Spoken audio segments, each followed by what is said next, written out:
Došli su s drugog kontinenta samo kako bi u Splitu udomili psa. Neki su toliko zaljubljeni u Hrvatsku da su ovdje kupili kuću. Drugi su imali tužan, a treći veseo povod dolaska u Zagreb, ali svi oni odabrali su našu zemlju za božićne blagdane.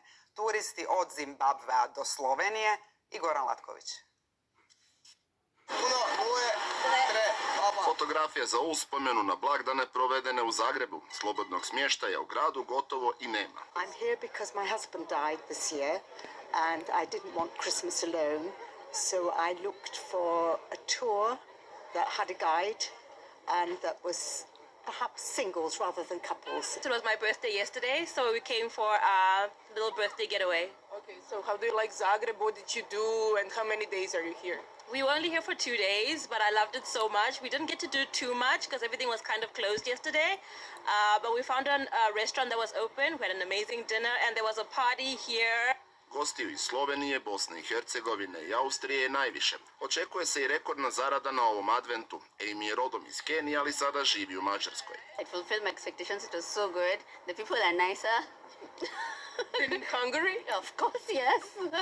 And I liked how the connection, the train getting here is easy, the connection. So, yeah, it was like a nice place to just chill over the Christmas, yeah. We are happy being here. Everything is good.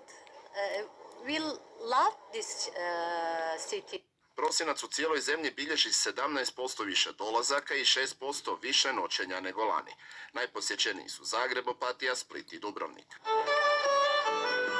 Nisu se svi došli samo odmarati, neki su se u blagdansko vrijeme odlučili na plemenit čin. Zbog toga su preletjeli ocean i došli u Split. Well, we were in Canada, we went to Mexico, and then we saw her online. We wanted to adopt a dog, so we found her here at the Besties shelter, and we came here to adopt her.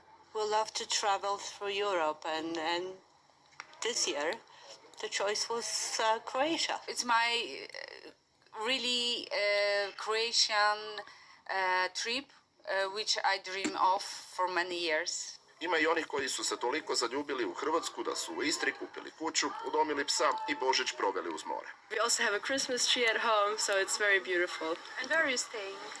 We're actually staying in Labin, so it's like more near Pula, so yeah. So it's an apartment. We actually have a house here. My parents are living here now for 6 years. They immigrated to Croatia, and because of that we are always with Christmas here. Zašto baš Opatija? Zato, ker je na vseh internetnih straneh objavljena kot najlepše mesto v Evropi. Zato smo se zaenkrat še ni razočarala. U Hrvatskoj je blagdane odlučilo provesti više turista nego lani. Trenutačno u blagdanskom raspoloženju uživa gotovo 30.000 gostiju.